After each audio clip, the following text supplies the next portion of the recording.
এই মুহূর্তে যে গুরুত্বপূর্ণ খবরে নজর রাখবো, ট্যাব কাণ্ডে জড়িত প্রাইমারি স্কুলের শিক্ষক চোপড়া থেকে কলকাতা পুলিশের হাতে গ্রেপ্তার 5, তার মধ্যে একজন চোপড়া প্রাইমারি স্কুলের শিক্ষক। আর একবার জানিয়ে রাখবো, ট্যাব কাণ্ডে জড়িত প্রাইমারি স্কুলের শিক্ষক, এমনটাই কিন্তু চাঞ্চল্যকর তথ্য উঠে আসছে। চোপড়া থেকে কলকাতা পুলিশের হাতে ট্যাব কাণ্ডে গ্রেপ্তার হয়েছে 5 জন এবং তারই মধ্যে একজন চোপড়া প্রাইমারি স্কুলের শিক্ষক, এমনটাই কিন্তু জানা যাচ্ছে।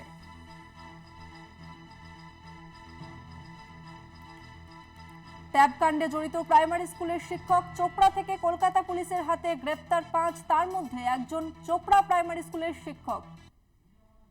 আর এই নিয়ে বিস্তারিত জানবো, আমার সঙ্গে রয়েছে প্রতিনিধি রিয়া মাঝি। রিয়া, শেষে স্কুলের শিক্ষক ট্যাব কাণ্ডে জড়িত? একদমই তোমাকে জানিয়ে রাখবো যে ট্যাব কাণ্ডে জড়িত প্রাইমারি স্কুলের টিচার বলে এমনটাই জানা যাচ্ছে পুলিশ সূত্রে।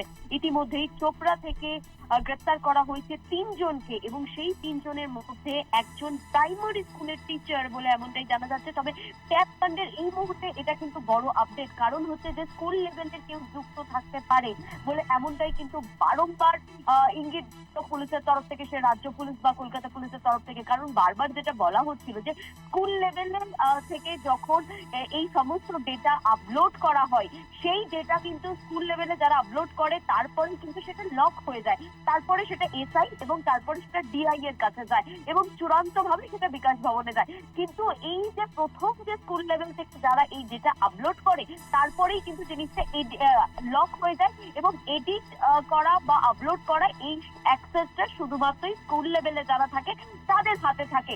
সেক্ষেত্রে কিন্তু এই বিষয়টা হ্যাক হওয়ার মতো 3টে কারণ ছিল। এক হচ্ছে যে সেখান থেকেই কোনো রকম ভাবে কম্প্রোমাইজ হচ্ছিল, যেখানে স্কুল লেভেলে যারা ডেটা আপলোড করছিল সেখানে কম্প্রোমাইজ হচ্ছিল, এবং সেকেন্ড ছিল হচ্ছে যে এখান থেকেই অর্থাৎ স্কুল থেকেই কেউ ডেটা পাচার করছিল বাইরে, এবং তৃতীয় ছিল যে যেই পাসওয়ার্ড দেওয়া হচ্ছিল সেটা এতটাই উইক পাসওয়ার্ড, সেটা খুব সহজেই হ্যাক করা যায়। এবং এই 3টের মধ্যে কোনটা সেটাই কিন্তু খুঁজতে চাইছিল গোয়েন্দারা। এবং তারপরেই যেটা দেখা গেল যে দীর্ঘদিন ধরে চোপড়া এলাকায়, উত্তর দিনাজপুর চোপড়া এলাকা এবং তার আশেপাশে এলাকা, কলকাতা পুলিশের বহু টিম সেখানে কিন্তু রেড চালাচ্ছে এবং রেড চালাচ্ছে। বিহারের খোঁজ পাওয়া গিয়েছিল, দিল্লি, লখনৌ, সেই সমস্ত অ্যাকাউন্ট পাওয়া গিয়েছিল সেখানকার।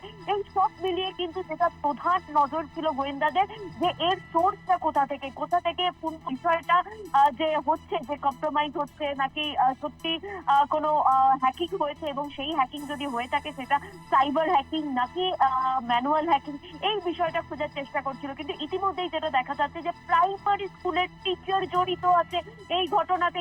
ইতিমধ্যেই গ্রেপ্তার করা হয়েছে চোপড়া থেকে যে 3 জনকে, তার মধ্যে একজন প্রাইমারি স্কুলের টিচার বলে এমনটাই পুলিশ সূত্রে জানা যাচ্ছে।